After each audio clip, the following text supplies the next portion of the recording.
अपार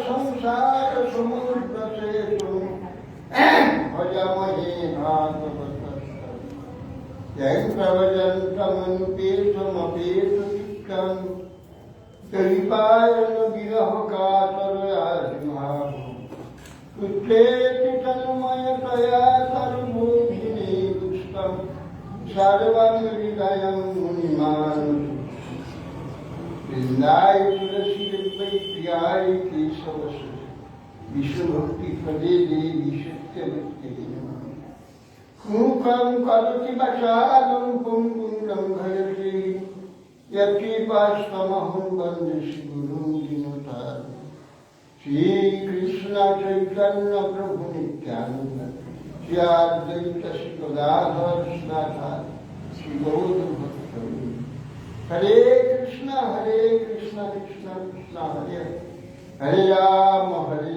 राम राम नमस्ते नरसिंहाय प्रह्लादवरदाय हिरण्यकशिपूर्वक्षशिलाय नारायणं नमस्कृत्य नरं चैव नरोत्तमं देवीं सरस्वतीं व्यासं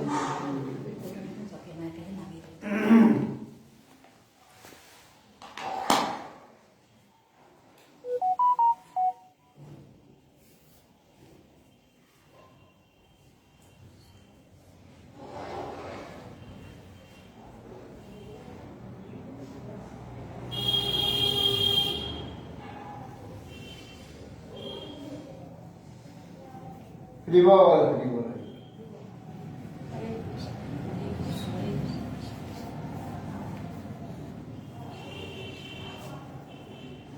हरे कृष्ण महाराज की जय महाराज की जय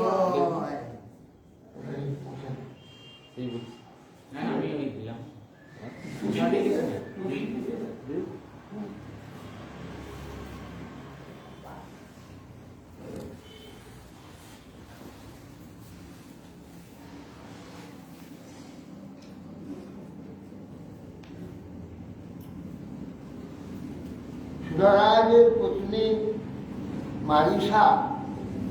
মারিসার গর্ভে বসুদেব দেবভার দেবশ্রব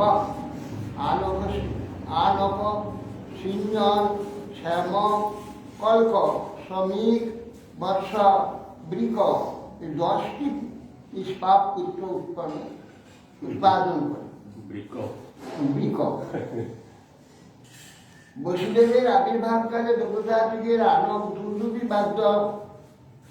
বাদন করেছিলেন সে থেকে আনক দুন্দুবি নাম বসুদেবের হয়েছিল। পৃথা সুতদেবা সুতকীর্তি সুতশ্রবা রাজাধিদেব এই 5টি কন্যা ছিল। বসুদেবের ভগ্নী ছিল এই 5। এদের পিতা সুর অপুত্র সখা কুন্তিকে পৃথা নামক কন্যাকে দান করেছে। সুতরাং পিতার নাম হয়েছিল কুন্তি। সাপ দুর্বাসস বিদ্যাং দেবভূতিং প্রপুষ তস্যা বীর্য পরীক্ষার্থম আজুহাব রবিংশতি। এক সময় দুর্বাসা ঋষি এসেছিল, তাকে কুন্তি খুব যত্ন করে তার সেবা করেছে। তখন তিনি প্রসন্ন হয়ে বলছে, তোমাকে একটি মন্ত্র আমি দিব, তুমি সেই মন্ত্রতে যে দেবতাকে আহ্বান করবে সেই দেবতাকে পাবে। এই বলে 4টি দেবতাকে তুমি আহ্বান করতে পারবে, এর বেশি নয়। এই বলে একটি মন্ত্র দিয়েছিল। তিনি একদিন খেয়াল অনুযায়ী দেখি মন্ত্রটা ঠিক হবে কিনা। এইবার সূর্যদেব উদয় হয়েছে, সূর্যকে দেখি মন্ত্র করছে। সূর্য এসে গেছে। তদেব পার্বতম দেবং বিশ্ব বিস্মিত মানসা প্রত্যয়ার্থম প্রযুক্তামি যাহি দেব ক্ষমস্ব। কুন্তিদেবী সূর্যদেবকে আহ্বান করে মাত্রই সূর্য এসেছে। কুন্তি সূর্যকে বলছে, আমি মন্ত্রটি পরীক্ষা করার জন্য আপনাকে দেখেছিলাম। কৃপা করে আমাকে ক্ষমা করুন, আপনি যান, আপনি যান। বলছে যে স্বপ্নকে আপনি প্রত্যাগমন করেন, দীক্ষা আহ্বানের জন্য আমাদের অপরাধ ক্ষমা করুন। মগ দেব সন্দর্শন আগধে চৈচাত্মনে जो गणित तथा नपुष्य कर्ता हंते सुमंत्र তখন এই সুমন্ত্রে পিঠে দেবতাকে নিয়ে খেলা করা যায়, দেবতাকে নিয়ে তুই খেলা করে ফেলিস, দেবতাকে আহ্বান করবি, তার সম্মান করতে হবে। এবং যে উদ্দেশ্যে আহ্বান করা আমি মন্ত্র দিয়েছি দুর্বাসা, সেই উদ্দেশ্যে আহ্বান হয়েছে। অর্থে তুমি দুষ্ট হবে না, তুই কন্যাই থাকে, কিন্তু সন্তান তোমার হয়ে গেলে তাকে বয়সকে ধারণ করলে দুষ্ট হবে না, কিন্তু সন্তান হয়ে গেল। ইতিশ্যাম স্বাধায় গর্ভম সূর্য দিবঙ্গত সদ্য কুমার সঞ্জনকে দ্বিতীয় ভাষা গর্ভধারণ করে চলে গেলেন, সূর্য সঙ্গে সঙ্গে সন্তান হয়ে গেল। তং সত্য জনন তং সত্য জন নদী তৈ তীর্থা লোকস্ব বিভ্রতি প্রপিতামহ স্তাম উবাহ পাণ্ডবী সত্যবিক্ষ। কুন্তি লোকবা অপবাদ হয়ে বহু কষ্টে পুত্র স্নেহ পরিত্যাপিত কুমারকে পেটিকার মধ্যে নদীর জলে ভাসিলেন। তোমার পিতামহ সত্যবিক্রম পাণ্ডু সেই কুন্তিকে বিবাহ করেছে। সুতদেবং তু কাদুষ বিদ্যা শর্মা সমগ্রহী দুষ্যাম অভূতবক্ষ ঋষি সপ্ত বিধিষ্ঠ। কুশাধিপতি বিদ্যা শর্মা কুন্তির ভগিনী সুতদেবাকে বিবাহ করেছে।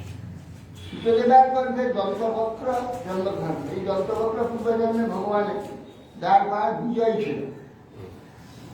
সনকাদি ঋষিগণের অভিশাপে দ্বিতীয় পুত্র হয় হিরণ্যাক্ষকে জন্মগ্রহণ করেছিল। আর শিশুপাল জয় কে কয় ধৃষ্ট কেতুষ্ট শ্রুত কীর্তিম বঞ্চিত সন্তর্জনায় তস্যাং পঞ্চাশন কৃপয়া সুত।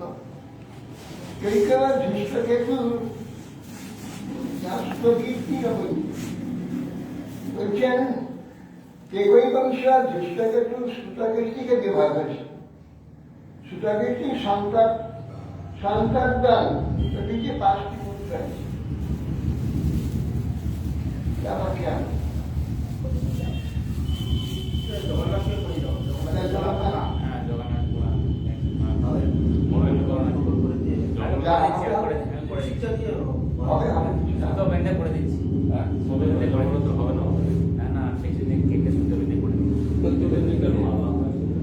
মাঝখানে কেটে শুধু একটু বেঁচে যান, তাহলে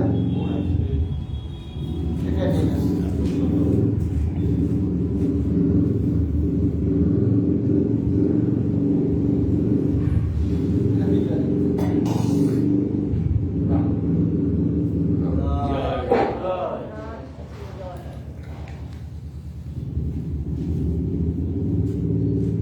রাজাদি দেব্যাম আবন্ধ দর্শেন অজনিষ্ঠ দমঘোষ সেবী রাজস্ত সহসভা। জয়সেন রাজাদি দেবীর গর্ভে বিন্দ ও অনুবিন্দ নামক 2 পুত্র উৎপাদন করে। শিলিরাজ দমঘোষ সুতদেবা মালিক গ্রহণ করে। শিশুভাগ সুতস্ত কথিত স্তস্য সম্ভব দেবভাগস্য কংসায় চিত্তকেতু বিহার করে। সুতদেবার পুত্র শিশুপাল। শিশুপালের জন্ম বিবরণ 7ম অধ্যায়ে বর্ণিত হয়েছে। বসুদেব ভ্রাতা দেবভাগের কংসা নামে ভাগ্যার কেতু বৃহৎ বর নামে 2 পুত্র জন্ম। কংসাবত্যাং দেবস্ববসা সুবীর ইস্যু বংশকথা বক কঙ্কা তু কঙ্কায় সত্যজিৎ পুরজিৎ। বলছে বসুদেবের ভ্রাতা দেবস্বরা কংসাবতী পানি গ্রহণ করেন। যার গর্ভে সুধীর ইসমান নামক দুই পুত্র উৎপন্ন। কঙ্ক হতে কন্যা কঙ্কা নাম্নী তদীয় ভার্যার বক সত্যজিৎ যুধিষ্ঠির পুত্র উৎপত্তি হয়। বক নাম কথা খুঁজে পায় না।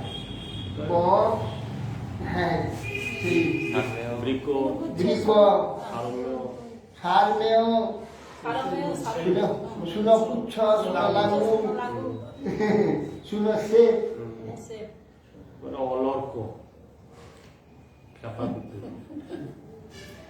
মিশ্র কেশ্যাম অপ্সরস বিকাদিন বৎসপস কথা তক্ষ পুষ্কর শালাদিন দুর্বাখ্যান বিকাগরে। তারপর বৎসর মিশ্রকেশী নামী অপ্সরায় বৃক প্রভৃতি পুত্র উৎপাদন করে। বৃক দুর্বাখ্যা নামনী ভাগ্যার তক্ষ পুষ্কর শল্য প্রভৃতি পুত্রটি উৎপাদন করেছে। এই শল্য সেই শল্য সুমিত্রার্জুন পালাদিন সুমিকার্তু সুদামণি আনক কর্ণিকায়ান বই উচ্চধামা জয়াবতী। সমীর থেকে তার ভার্যা সুদামণি, সুমিত্র, অর্জুন পাল প্রভৃতি পুত্রগণকে প্রসব। অনেক কর্ণিকা নামনী ভার্যা ঋতুধামা জয় নামক পুত্র উৎপাদন করে।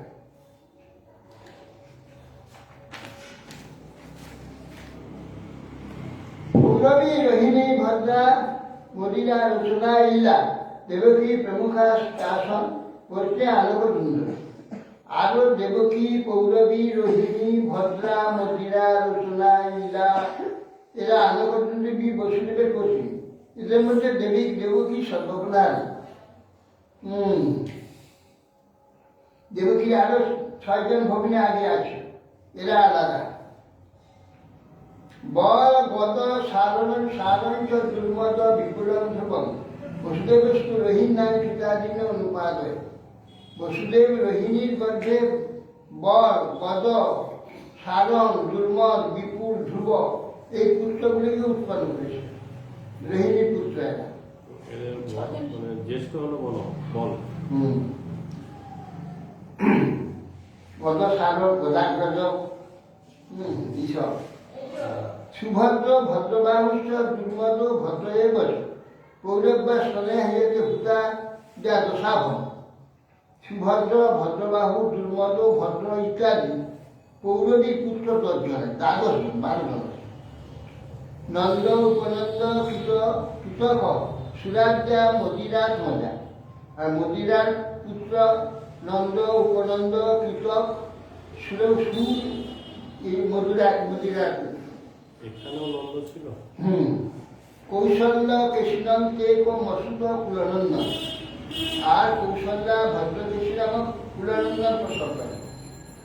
রচনায় মত জাত হস্তা হেমাত্ম রায় জয় ইদায় মধু বলকাদি যদু মুখ্যা অধীন।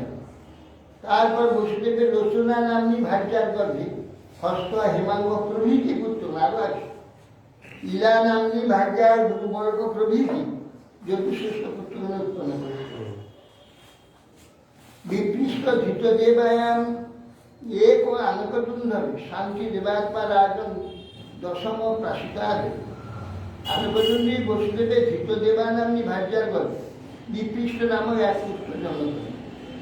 বসুদেবের শান্তি দেবা নামনী এক পত্নী গর্ভে প্রসম, প্রসিত প্রভৃতি সেই শান্তি দেবতার গর্ভজাত। রাজন্য, কল্পবর্ষাদ্যা, উপদেবা, সুতদশ। বসুহংস, সুবংশাদ্যাসী দেবা, সুষষ্ঠ। বলছে যে বসুদেবের উপদেবা নামনী ভার্যার গর্ভে রাজন্য, কল্প, বর্ষা আদি 10 পুত্র হয়েছে। শ্রীদেবা নামনী ভার্যার গর্ভে বসু, হংস, সুবংশ প্রভৃতি 6 পুত্র হয়েছে। দেবরক্ষী দায়া, লব্ধা, নবলা, চাত্র, গদাদয় বসুদেব, সুতা, নষ্ট, বাদদেব, সহদেব। বসুদেবের উদশে দেবরক্ষী তার গর্ভে গদা প্রভৃতি 9টি পুত্র হয়েছে। সাক্ষাৎ ধর্মস্বরূপ অষ্টবসু। বসুদেবের তদীয় সহদেবা ভার্যার গর্ভে তার সুত, প্রবল প্রমুখ 8 পুত্র হয়েছে।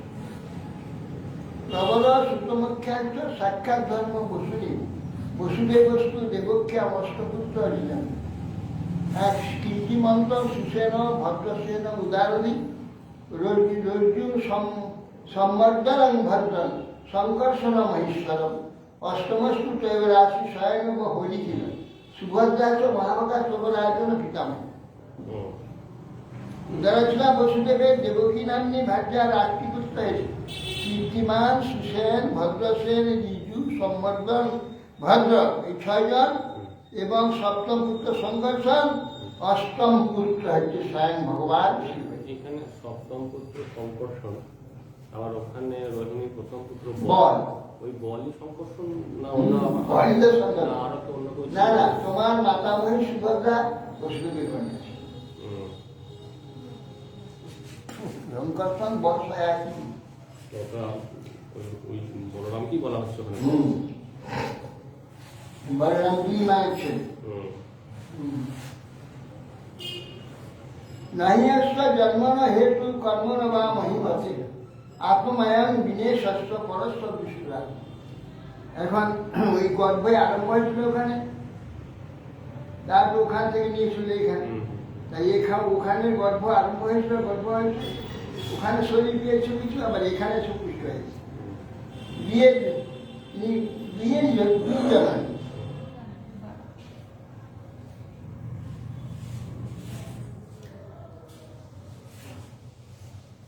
নাহি আশ্বা জন্মন হেতু কর্মণ বা মহিপতি আত্মানাং বিনেশস্য পরস্য দুষ্ট।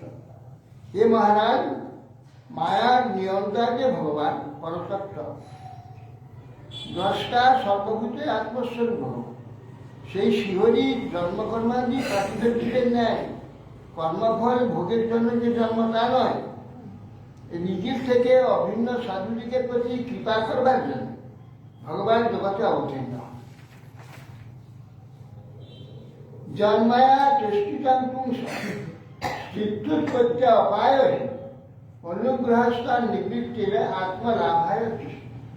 কেন এই জন্ম মৃত্যু জগৎ কেন করেছেন ভগবান সেটা সৃষ্টি স্থিতি লয় নিমিত্ত ভগবানের আদ্য পুরুষবতার কার্যরূপ ছাই মায়ার প্রতি যে দৃষ্টি সঞ্চার করেছিল তার দ্বারা জীবের প্রতি অনুগ্রহ বলে জানতে হবে। এই প্রকার চেষ্টা জন্ম মৃত্যুর নিবৃত্তি ও ভগবত প্রাপ্তি হেতু বলে কথিত হয়েছে। বলছে জন্মায়া চেষ্টিতম পুংস চিত্তুৎপত্তি উপায় অনুগ্রহ নিবৃত্তি আত্মলাভায় চেষ্টা। জীবের জন্ম মৃত্যু থেকে মুক্ত হয়ে যাতে ভগবত প্রাপ্তি হয় তার জন্য এই চেষ্টা। জীব প্রবৃত্ত হয়ে সেই জলজাত থেকে শুরু করে মনুষ্য জীবন পর্যন্ত আসে। মনুষ্য জন্ম সর্বশেষ জন্ম, সর্বশেষ জন্ম মনুষ্য। এই জন্মে যদি কেউ পার হতে পারলো তো পারলো, তা না হলে আবার সেই পশু পক্ষী জলজন্তু নানা প্রকার জন্মের আবার নেতৃত্ব। হ্যাঁ, সেই দেবতা কুবেরের পুত্র, সে গাছ ছিল না, জন্মাবর্ষের গাছ মরে যে আবার মানুষ হবেন এমন কোনো ভরসা নাই। মানুষের মতো যারা আচরণ করেন, মানুষের মতো যারা আচরণ করেন তারা মানুষ, কোনো চিন্তা নেই। আর ভগবত ভক্ত যারা একটু ভগবানের সেবা করেছে, ভগবানের কথা শুনেছে, ভগবানের সেবা করেছে, ভগবানের দর্শন করেছে, সে ব্যক্তি আর অন্য জন্ম যাবে না। মনুষ্য জন্মেই এখনই উদ্ধার না হতে পারে, আবার নিয়ে এসে উত্তম মনুষ্য জন্ম দিয়ে তাকে ভগবদ্ধাম ভগবান নিয়ে যাবে, কোনো চিন্তা নেই। আর যদি একটু অপরাধ থাকে তো প্রেত হয়ে ঘুরে বেড়াতে হবে। আবার অপরাধ করে যদি অন্যায় করে তাহলে আবার নানা রকম দুর্গতি দিবে, দুর্গতি দিয়ে খুব কষ্ট দিয়ে আবার ফিরিয়ে আনবে।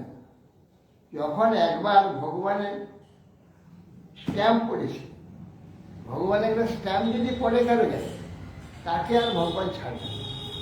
সে হয়তো খুব অন্যায় টন্যায় করে, নানা দুর্গতি প্রাপ্ত হয়, নানা কষ্ট দিয়ে আবার তাকে তুলে আনে, নিয়ে এসে ভগবত ধাম নিয়ে যায়।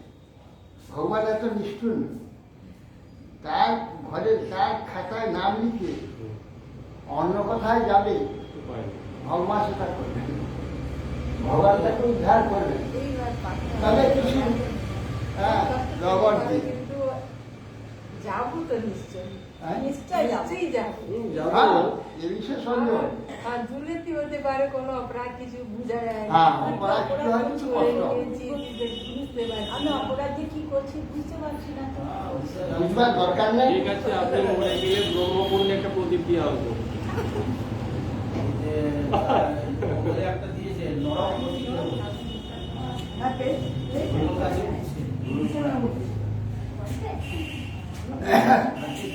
এসে জন্ম হলে আবার দুষ্ট জন্ম হলে, দুষ্ট জন্মের পরে আবার ভগবান তাকে সজ্জন্মে নিয়ে আসে।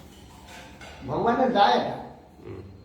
ভগবানের সম্বন্ধে এলে ভগবান তাকে ছাড়েন না। দুর্দৈব সেবক যদি যায় অন্য স্থানে, সেই প্রভু ধন্য তার কেসে ধরিয়া আনে। যে পালিয়েও যায় অন্য জায়গায়, তাকে ধরে আনবে, কেসে ধরে আনবে। সেটা এটা তার দায়, ভগবানের দায়। সাধু হয়েছিল না, নাম ভক্ত হয়েছিল।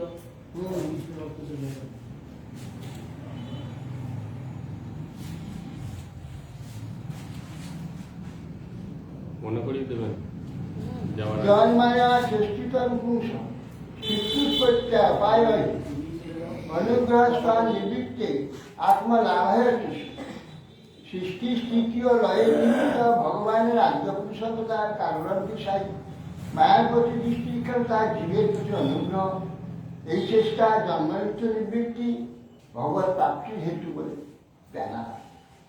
অক্ষহীনাং প্রতিভি অসুরই নিপলাঞ্ছনে ভুব আক্রমণায়া ভবায় অপচর্য। রাজোচিত লক্ষণ অসুরগণ, অক্ষয়িনী সৈন্যাধ্যক্ষগণ।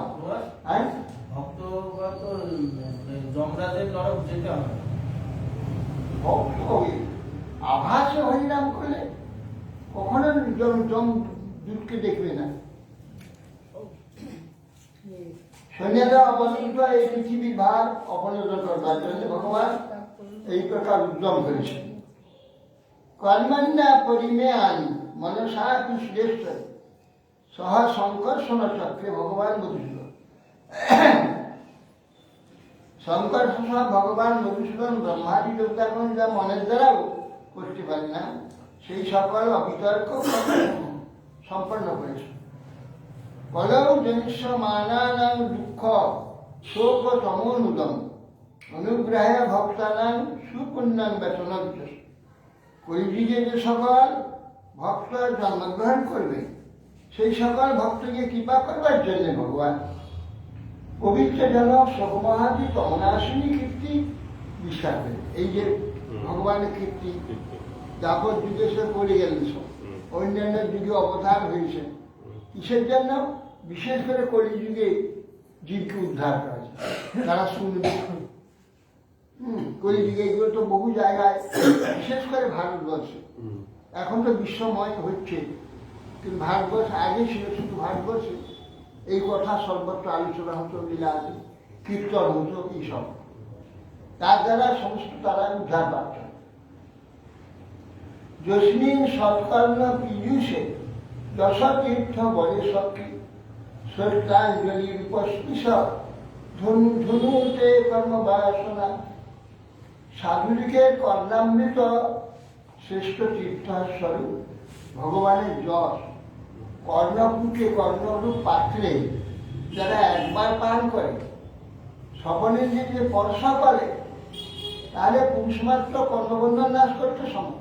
তাহলে কেউ সাধন ভজন করে না, কিন্তু যদি সে একবার ওই ভগবত কথা কর্ণপাত্রকে শুনে একবার যদি শ্রবণ করে শ্রদ্ধাপূর্বক, তাহলে বলছেন কর্মবন্ধন নাশ করতে অবশ্য সমর্থ। কালকে একবার শোনা হয়নি। হ্যাঁ, শুনছে তো, যারা শুনছে সকলে করে। এই যে বন্ধন মুক্ত হচ্ছে না, বন্ধন মুক্ত হবে তো, সে মৃত্যুর পরে হবে, কি করে হবে? একটু পরে হয়। তবে মৃত্যুর আগে বন্ধন মুক্ত কি করে হবে? শরীর থাকতে তাহলে বন্ধন মুক্তি হবে। বলে আছে কলিযুগে এত ধর্মের এত প্রবল তার ক্ষমতা, কোন রকম একটু ধর্ম সম্বন্ধে নেই আর চিন্তা নেই তার উদ্ধার। ভোজ বিষ্ণা অন্ধক মধু মধু সুরসেন দশা দশারবে শ্রাঘনীয় হিতম শস্য কুরু সিঞ্জয় পাণ্ডু স্নিগ্ধ স্মিত উদারৈ বাক্যৈ বিক্রমম হৃদয়া নীলকম রময়ামাস মূর্তিয়া সর্বাঙ্গরময়া। বলছেন বিষ্ণু ভোজ অন্ধ মধু সুরসে দাসার কুরু সিঞ্জয় পাণ্ডুবংশীয় সকলেই যারা চেষ্টা সময়ে শ্লাঘক নিয়ে থাকে, যাদের শ্লাঘা করে, সেই ভগবান শ্রীকৃষ্ণ স্নিগ্ধ স্নেহপূর্বক ঈষৎ হাস্যযুক্ত দৃষ্টিতে উদার বাক্য গোবর্ধন ধারণ করতে লীলা সর্বাঙ্গ সুন্দর মূর্তি দ্বারা মনুষ্যকে আনন্দ প্রদান করেছিল। সেই ভগবানের লীলা আদি এখানে করে রেখেছিলেন এই জন্যে।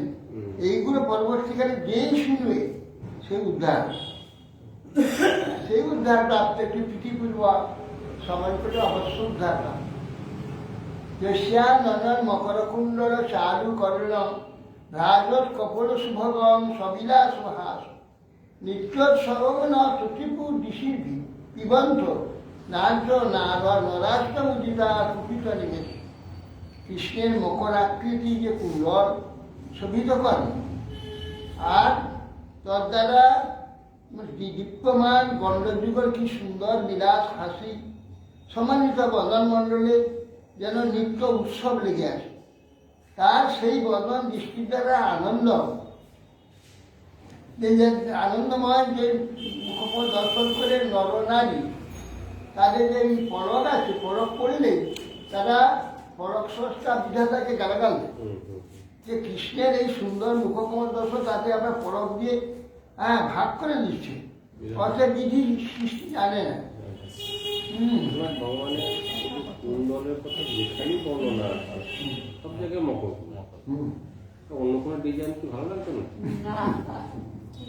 মকর কুণ্ডলটা কি জানি কেন মকর কুণ্ডল যেখানে বিষ্ণু হাঙ্গর হাঙ্গর যেখানে যেখানে বিষ্ণু মূর্তি বর্ণনা আছে, বিষ্ণু বিগ্রহ, সেখানেও মকর কুণ্ডল, সব জায়গায় মকর কুণ্ডল। না, আবার রাজন্যবর্গেরও অনেকের কর্ণে মকর কুণ্ডল বর্ণনা আছে। হ্যাঁ আছে। ওটা মানে খুব উচ্চ দরের মানে মান তখন একটাই শাখা ছিল না, ওই ডিজাইনটা কি একটাই ডিজাইন? না, একটাই শাখা ছিল, একটাই এটাই করতে হবে। অন্য কোন সব জায়গাতেই বলা আছে কৃষ্ণের বা কৃষ্ণের পছন্দ। না, ওটা বেশি পছন্দ। হ্যাঁ, জাত গত পিতৃগৃহান ব্রজ বেদিতার্থ হত্যাদিকুম সুরসতানি কৃত উদার উৎপাদ্য তেষু পুরুষ কুতুজি সমিজি আত্মানম আত্মনিগমম প্রসেনজন। লীলা পুরুষোত্তম ভগবান শ্রীকৃষ্ণ বসুদেব গৃহে আবির্ভূত হয়ে তথা হতে ব্রজে গমন করেছেন। ব্রজবাসীগণ অতি আত্মীবন্ধন পুতনাদি শত্রু বিনাশ করে তারপর দ্বার পরিগ্রহ করেছিলেন দ্বারকাতে 16,108। 25 প্রত্যেক পত্নী গর্ভে 10 করে পুত্র উৎপন্ন করেছিলেন। বলে লোক সমাজে বেদবাক্য বিস্তার করবার জন্য নানাবিধ যজ্ঞের দ্বারা নিজে রচনা করেছিল। কৃষ্ণ নিজে রচনা করেছেন। বিষ্ণু মূর্তির পূজা করেছে। হ্যাঁ, বিষ্ণু পূজা করেছেন। এই সব ভগবান নিজে আচরণ করে জগৎকে শিক্ষা দেওয়ার জন্য এইসব কীর্তি করেছেন ভগবান। মহাপ্রভু যেমন নিজেই নিজে। হ্যাঁ, ভগবানের কি দয়া, নিজে লোকে জানবে না তার কিভাবে ভজন করতে হয়, আরাধনা করতে হয়, সে সব নিজে এসে ভক্ত সেজে নিজে সব করে সব শিক্ষা দেয়। হ্যাঁ, এমন দয়ালু নাহি দেখিছি ভুবনে, কৃষ্ণ প্রেম হয় যার দূর দর্শন। এমন দয়ালু ভগবান যে ছাদের উপরে রানীরা দাঁড়িয়ে দেখছে, সকলে প্রেম হচ্ছে অশ্রু পড়ে যাচ্ছে। মহাপ্রভু হেঁটে হেঁটে যাচ্ছেন হচ্ছে চিত্রকলা নদীর তীরে, আর রানীরা ছাদের উপরে দাঁড়িয়ে দেখছে, সেইখান থেকে প্রেম হয়ে যাচ্ছে। দূরদর্শনে কৃষ্ণ প্রেম হয়েছে, কৃষ্ণ প্রেম হয় যার দূরদর্শন। এমন দয়ালু নাহি দেখেছি।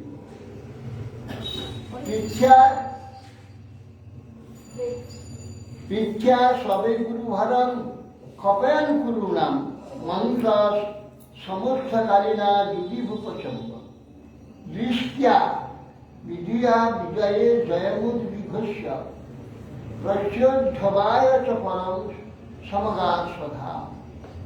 তারপর কৃষ্ণ কৌরবগণের অন্তসমূহ কলহ, গৃহ বিবাদ নিমিত্ত পৃথিবীর গুরুহার বিনাশ পূর্বক দৃষ্টির দ্বারা যুদ্ধস্থিত ভূপের রাজ সেনাগণে সংহার করে অর্জুনেরই জয় করলেন।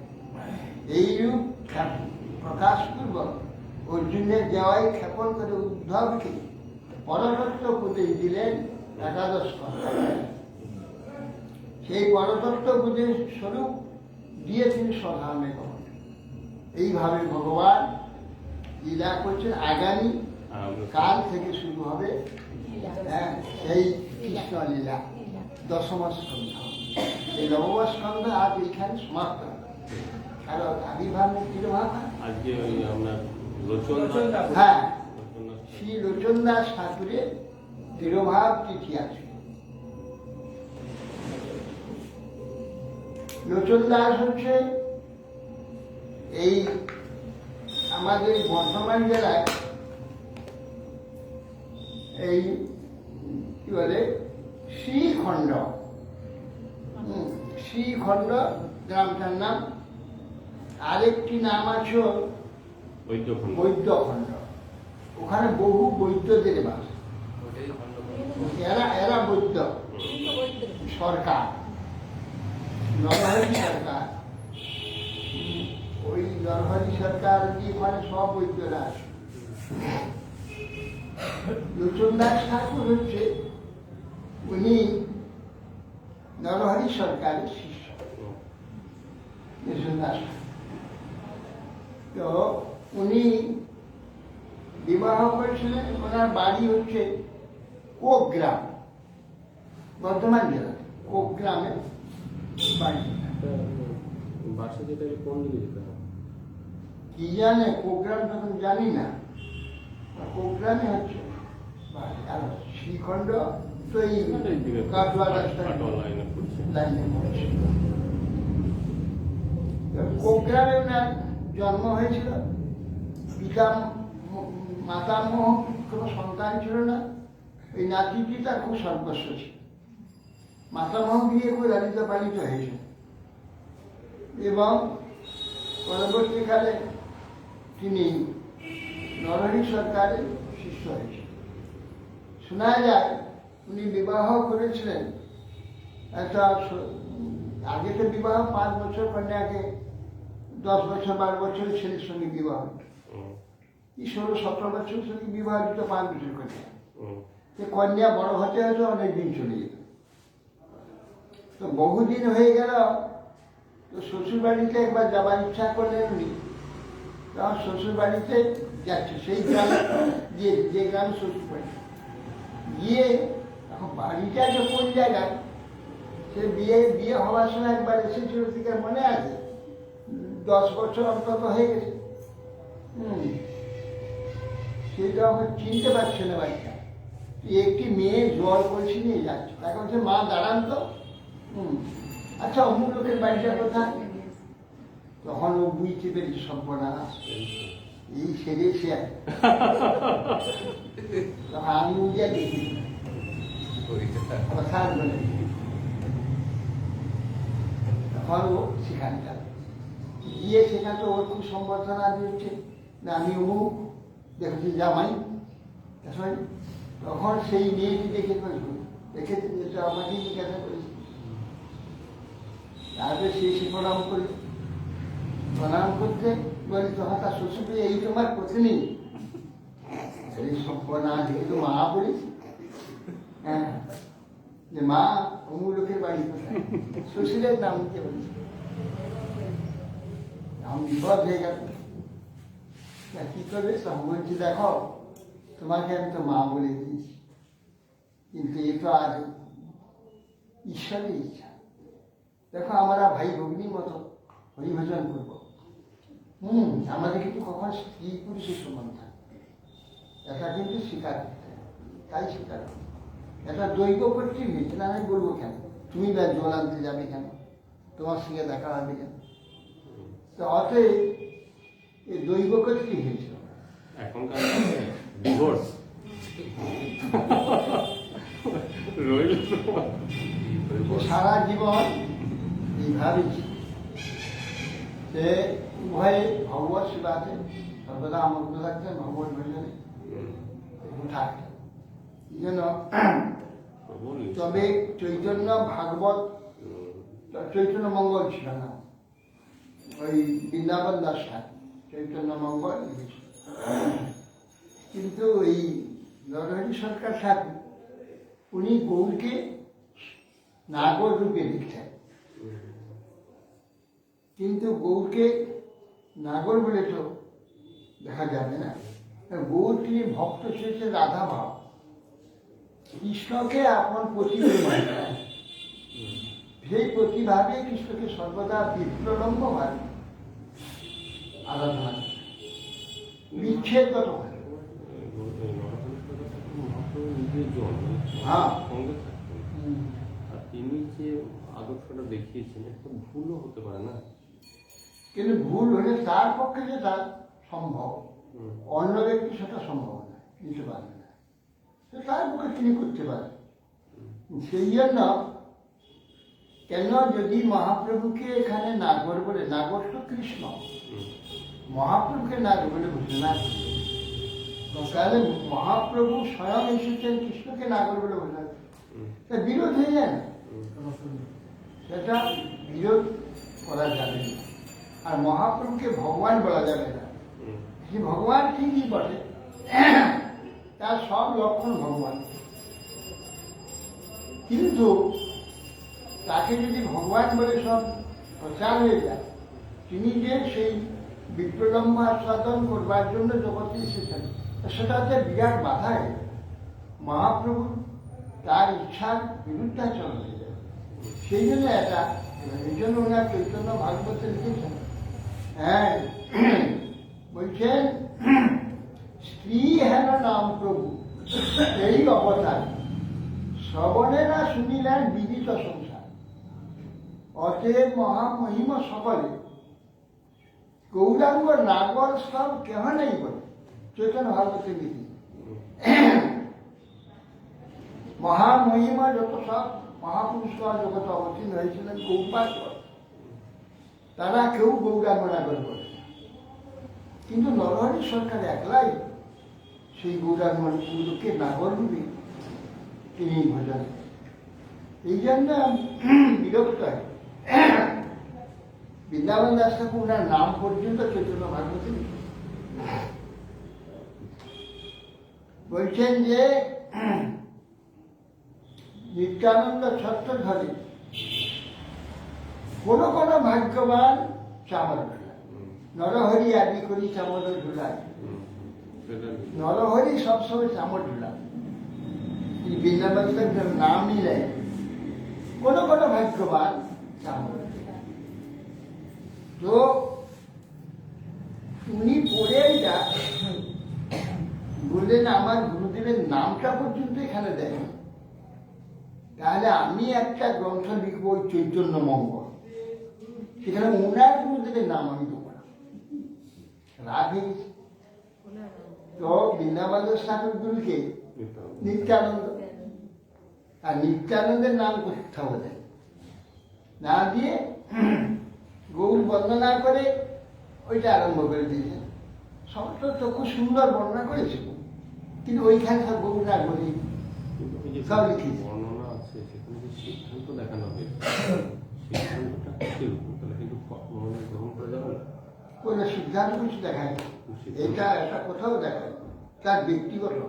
না এমনি ওই গ্রন্থ অন্যান্য যে গৌরাঙ্গ মহাপ্রভু সম্পর্কে যে সিদ্ধান্তগুলো গ্রন্থ থাকবে হুম, সেগুলো চৈতন্য চৈতামিত বা চৈতন্য ভাগবতের যে আদর্শ শিক্ষা মহাপ্রভু সেইগুলো গ্রহণযোগ্য, হ্যাঁ, তো গ্রহণযোগ্য শিক্ষা। সেগুলো আমাদের করা যাবে। চৈতন্য কথা শুধু গৌরাঙ্গ নাগরবাদ ছাড়া আর সম্প্রদায় আমার কাছে সুন্দর লিখেছে। এবং যে বিষ্ণুপ্রিয়া দেবীর যে কাকুতি যে রাষ্ট্রে চলে যায়, একা কিন্তু যে মহাপ্রভু এই সম্পর্কে খুব বিরোধ ছিল, এই জন্য বৃন্দাবন দাস ঠাকুর কিচ্ছু লিখে এই সময় বিষ্ণুপ্রিয়ার সময়। আর আমি করতে লিখেছেন চৈতন্য চৈতামিত, চৈতন্য চৈতামিত কিচ্ছু লিখে বিষ্ণুপ্রিয়ার সঙ্গে যে এটা সামান্য লিখেছেন কিছু লিখেন, কিন্তু চৈতন্য ভাগবতে কিচ্ছু লেখেন। চৈতন্য মঙ্গলে লোচন দাস থাকে পিতা মানে সারা রাত ধরেই মানে বিষ্ণুপ্রিয়াকে খবর দিচ্ছে যে শেষকালে স্বরূপ দেখিয়েছেন বিষ্ণু, দেখে বলছে দেখো কি জন্য আমরা এসেছি, আমরা তো এসেছি জগৎ বিহারী, আমাদের যাবতীয় লোকের মতো স্ত্রী পুরুষ সেই পরস্পরে আত্মীয় হয়ে এই প্রকার সংসার ধর্ম করবার জন্য এসেছি।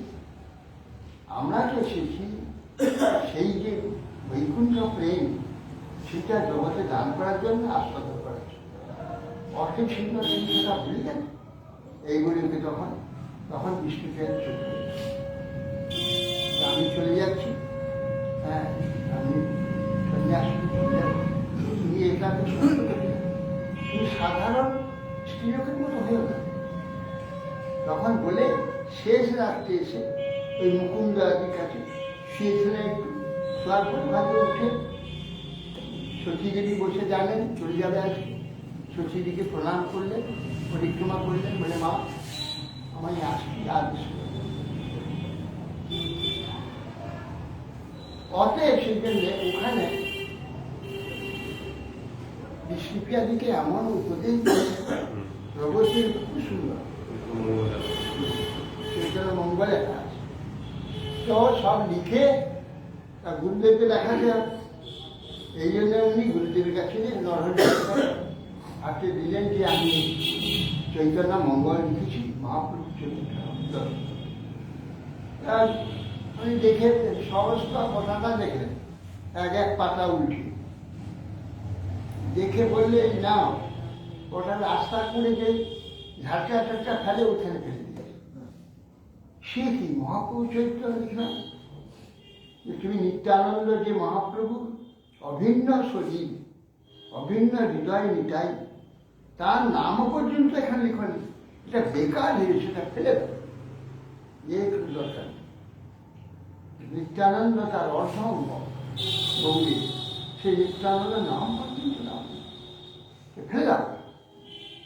তখন খুব কষ্ট হয়ে গেল, তো হল না। তো মা নিত্যানন্দ প্রভুকে এই প্রকার মহত্ব দেন, তাহলে আমি তাকে আমার গুরুদেব, আমি তাকে যদি অগ্রাহ্য করি তাহলে আমার কি পরামর্শ হবে? তো সঙ্গে সঙ্গে নিয়ে চলে নিয়ে এমন নিত্যানন্দের মহিমা বর্ণন করেছে। প্রথমেই নিত্যানন্দের মহিমা একবার ভুয়েছিল, এবং তিনি অনেক নিত্যানন্দ গান কীর্তন পদকর্তায়, ভূষণ দাস ঠাকুর পদকর্তায় কবিত্ব ছিল। তা নাহলে চৈত্র মঙ্গলের চৈত্র মঙ্গলটা কটা গান লিখেছে, ওখানে তাল সুর, তারপরে ওখানে রাগা রাগিনী সব উল্লেখ করেছে, ওই গান ছড়ে গীত ছড়ে করেছিলাম চৈতন্য মঙ্গল।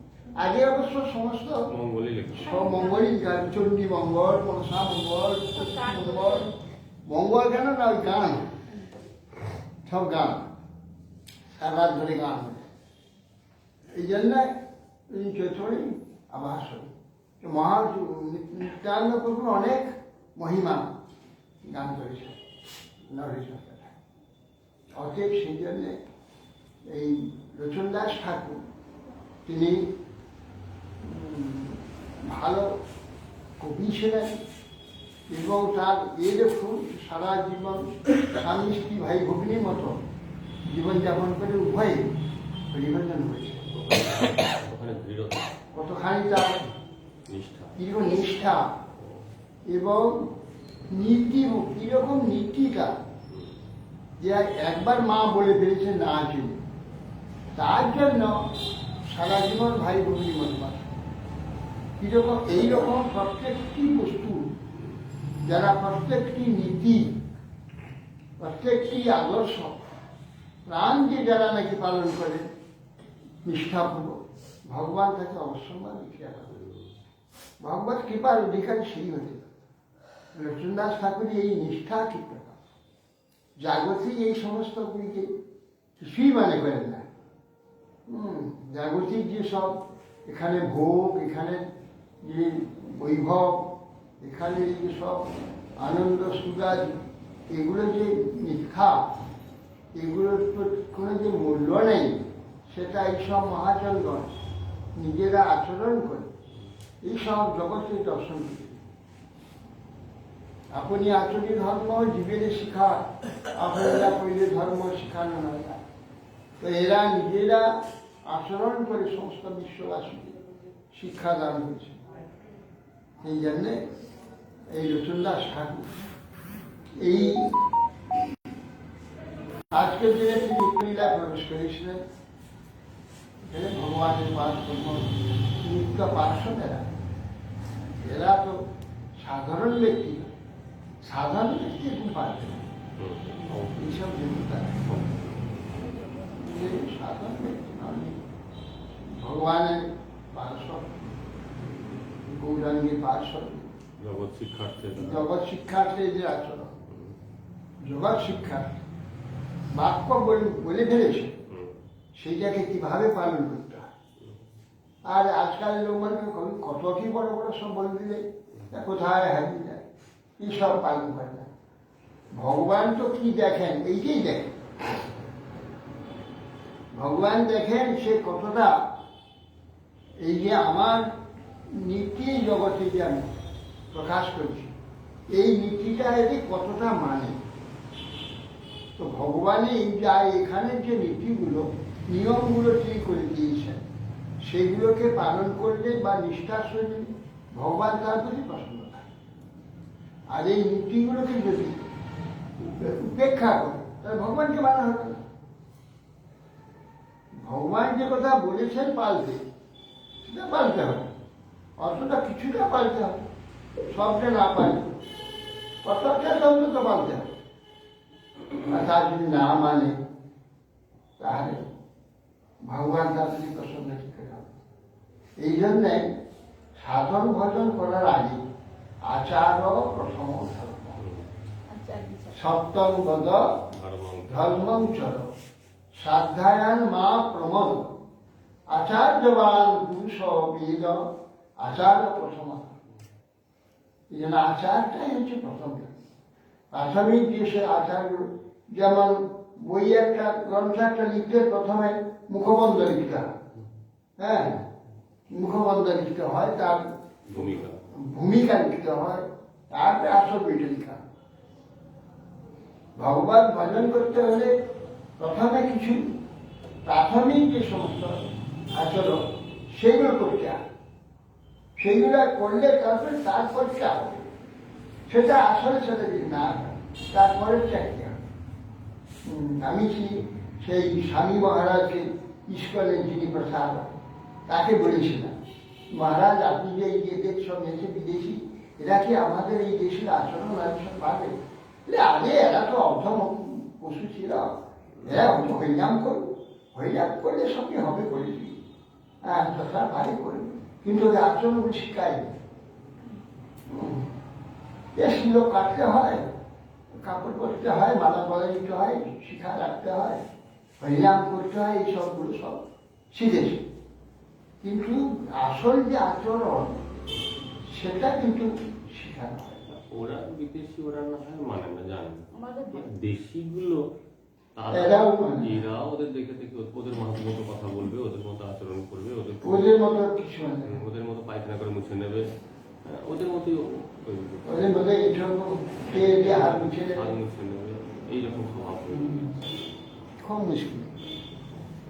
রায়ের রসুল্লাহ ঠাকুর আমাদের কি পছন্দ, ওনার যে নিষ্ঠা, ওনার যে ভক্তি, ওনার যে গুরু আনুগত্য, গুরু ভক্তি, এইগুলি যেন আমাদের হৃদয় স্থান পায়, আমরা যেন সেইভাবে চলি। গৌর নিত্যানন্দের পার্থক্য যেন আমাদের অচলা, রাধা গোবিন্দের পার্থক্য पंचा विधान पगले भूष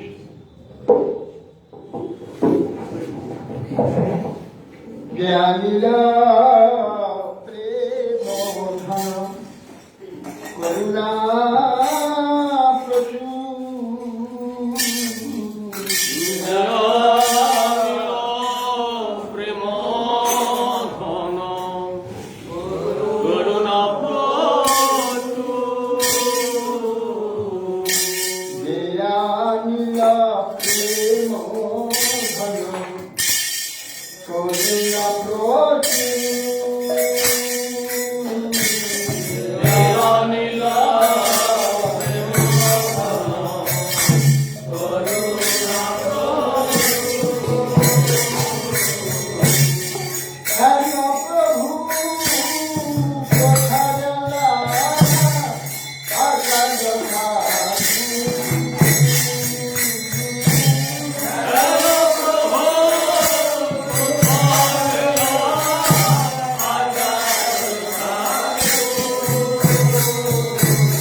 Hare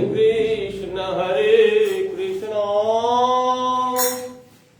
Krishna Krishna, Hare Hare,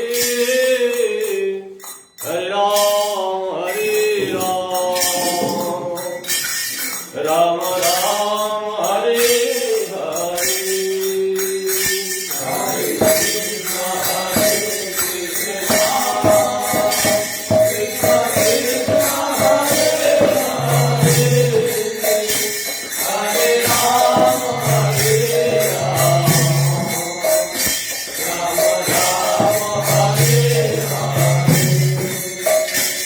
Hare Krishna, Krishna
हरिहराय नमः कृष्णदेवाय नमः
গোবিন্দ রাধা চন্দ্র রাধা সুন্দর শ্রী জগন্নাথ বলরাম সুভদ্রা সুদর্শন জয় বিষ্ণুপাদ ভক্তি শির গুরু মহারাজ জয় ভক্তি কমল মধুসূদন পরম গুরু ভক্তি সিদ্ধান্ত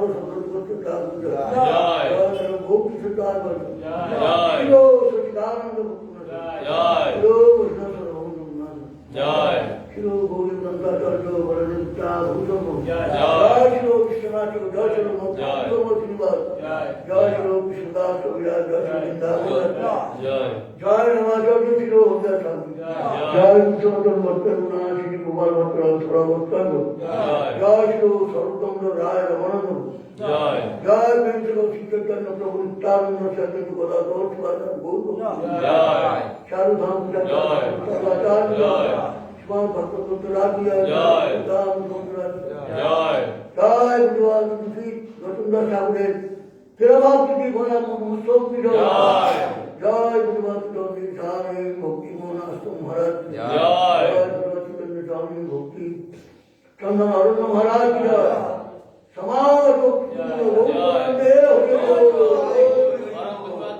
সাগর মহারাজ জয় গৌর প্রেমানন্দে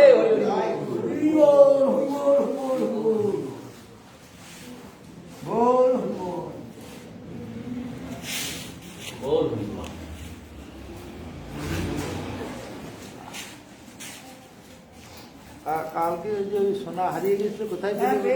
কোথায় পেলে? তোমার বাড়িতে? ও এইখানে খুঁজছো তুমি, হারিয়ে গেছো